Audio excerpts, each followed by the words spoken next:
Hello students, how are you all? Today I am going to start chapter 2 Is Matter Around Us Pure part 5. Welcome to my channel Academy of Chemistry Learning AOCR classes by Dr. Shalini Upadhyay. I am also speaking Hindi because of my Hindi students. तो आज हम start करते हैं concentration of a solution. What do we understand by concentration of solution? Activity 2.2 हम done कर चुके हैं last video में. अगर आपको कोई क्वेरी हो, कोई प्रॉब्लम हो तो आप उसको देखिए. उसके बाद भी आपको समझ नहीं आता है, then you can ask to me in comment section. In activity 2.2 we observed that the group A and B obtained different sets of solutions. So we understand that in a solution the relative proportion of the solute and solvent can be varied. तो हमने जो A B solution बनाया था उसमें proportion जो solute का था वो डिफरेंट था, तो उसका जो वेरिएशन था सोल्यूशन का मींस कंसंट्रेशन भी डिफरेंट था. तो depending upon the amount of solute present in a solution it can be called a dilute, concentrated और अ सैचुरेटेड सोल्यूशन. कितना सोल्यूट हमने सॉल्वेंट में ऐड किया है उस बेसिस पे उस सोल्यूशन को या तो डाइल्यूट सोल्यूशन कहते हैं या कंसंट्रेटेड या सैचुरेटेड सोल्यूशन कहते हैं.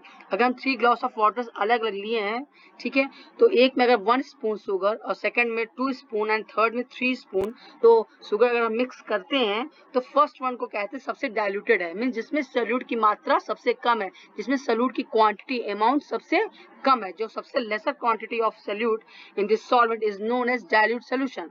ठीक है, जिसमें अमाउंट ज्यादा है उसको कहेंगे कंसंट्रेटेड सोल्यूशन.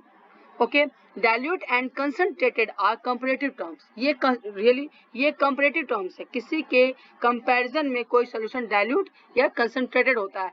1 स्पून के कंपैरिजन में 2 स्पून जो था ग्लास ऑफ वाटर में हमने ऐड किया था शुगर को, वो ज्यादा कंसंट्रेटेड था. मगर जो 3 है, 3 के कंपैरिजन जिसमें एक ग्लास में हमने लास्ट वाले में 3 अगर शुगर ऐड किए, 3 स्पून ऑफ शुगर, तो उसके कंपैरिजन में जो सेकंड वन है वो डाइल्यूट है, मगर सेकंड वन फर्स्ट के कंपैरिजन में कंसंट्रेटेड है. तो ये कंपैरेटिव टर्म्स है. In activity 2.2 the solution obtained by group A is dilute as compare to the obtained by group B. तो ग्रुप ए और बी हमने बनाया था, तो ग्रुप ए का जो सॉल्यूशन था वो डाइल्यूट था, उसमें हमने कुछ क्रिस्टल सिर्फ ऐड किए थे कॉपर सल्फेट के. बी में जो था उसमें हमने एक स्पैचुला ऐड किया था, तो दैट्स व्हाई ए आपका डाइल्यूट था एंड बी आपका कंसंट्रेटेड था. If you have any query तो आप मेरी लास्ट वीडियो देख सकते हैं. You can also ask in comment section. Okay, then we perform the activity 2.3. Take approximately 50 ml of water each in 2 separate beakers. 2 beakers लीजिए और दोनों beaker में अलग अलग आप 50 ml of water लीजिए. Add salt in one beaker and sugar or barium chloride in the second beaker with continuous stirring. अब आप सॉल्ट को ऐड करिए एक बीकर में और दूसरे बीकर में आप शुगर या बेरियम क्लोराइड को ऐड करिए और उसको स्टर करिए. ठीक है, स्पून आप घर में भी कर सकते हैं. शुगर सॉल्ट तो घर में भी अवेलेबल है, तो आप घर में भी इसको परफॉर्म कर सकते हैं. जैसे अभी के डेट में लोग लैब नहीं जा पा रहे हैं, तो you can also do it in home. When no more solute can be dissolved, heat the content of the beaker to raise the temperature by about 5 degree centigrade.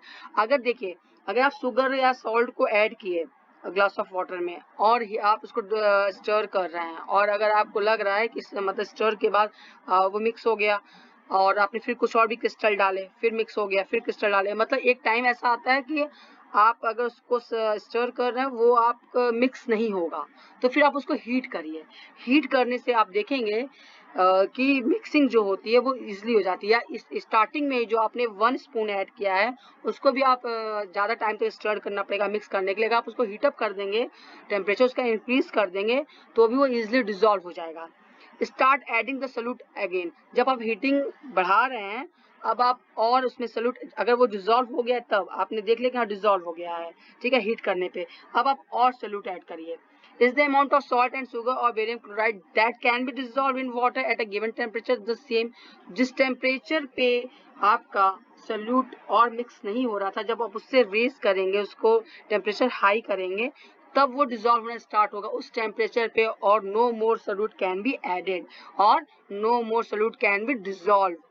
At any particular temperature, a solution that has dissolved as much solute as it is capable of dissolving is said to be saturated solution.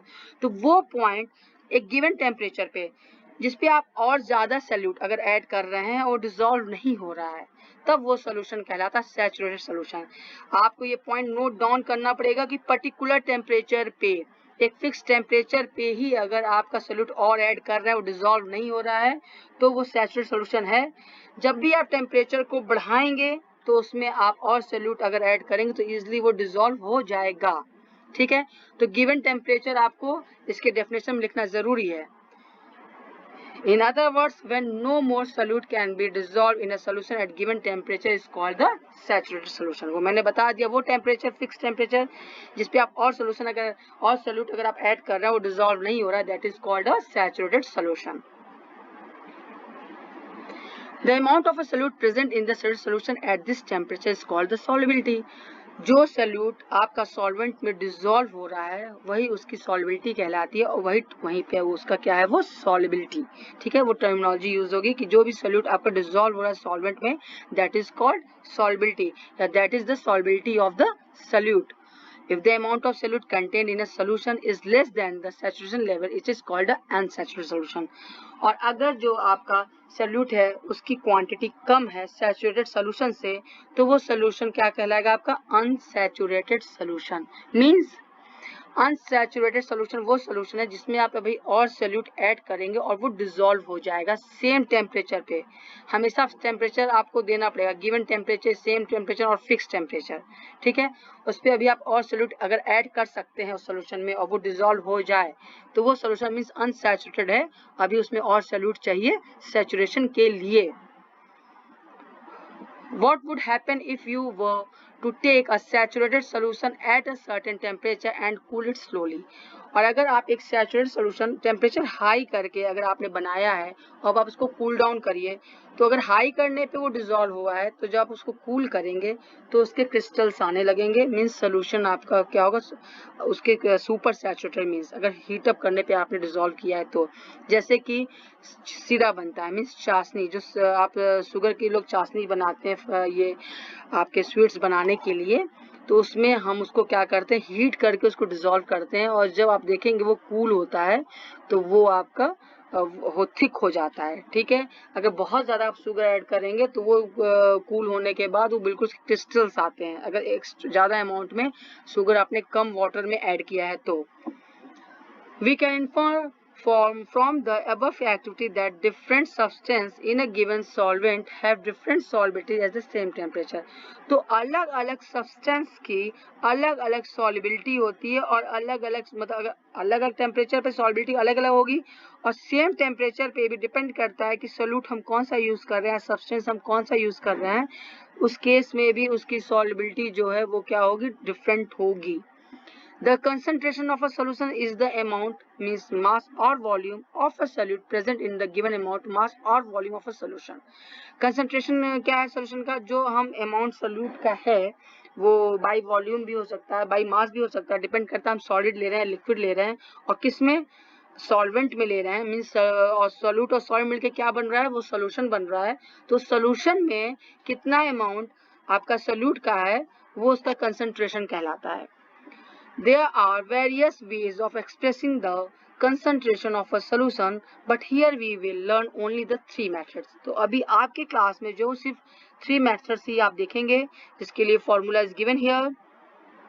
Mass by mass percentage of a solution means कि दोनों ही मास में है, means wait में है। मास of solute upon mass of solution into 100, 100 से आप multiply करेंगे percentage निकलेगा, तो सोल्यूट का कितना मास है, कितने मास ऑफ सोल्यूशन में, into 100, this is called mass by mass percentage of a solution. ठीक है, सेकेंड जो फॉर्मूला है आपका वो है mass by volume percentage of a solution, means mass of solute upon volume of solution. ठीक है, सोल्यूशन तो हमेशा सोल्यूशन है मीन्स लिक्विड, तो वो वॉल्यूम है, लिक्विड स्टेट में वो वॉल्यूम है। ठीक है, और अगर आप किसी उसको ऐड कर रहे हैं, मतलब सॉलिड टू सॉलिड में अगर हम डिसॉल्व कर रहे हैं, डिफरेंट केस ले रहे हैं, तो then mass of solute upon mass of a solution होगा। ठीक है, तो mass of solute upon, generally जो हम केस देखते हैं नॉर्मल ऑफनली जो आपको यूज होता है, वो हम लोग सोल्यूशन लेते हैं वॉल्यूम ही होता है। ठीक है, लिक्विड में लेते हैं। तो mass of solute upon volume of solution into 100, that is called mass by volume percentage of a solution. The third is volume by volume, percentage of solution. Volume by volume में क्या है? Volume of solute upon volume of solution multiplied by 100.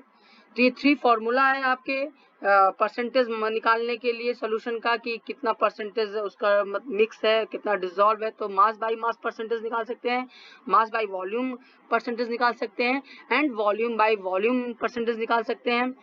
इस पे हम numerical लगवाएंगे आपको next video में। ठीक है, और अभी आप इसको अच्छे से देखिए। और ये चैप्टर 2 सीबीएसई बोर्ड के क्लास 9 से है, इज मैटर प्योर।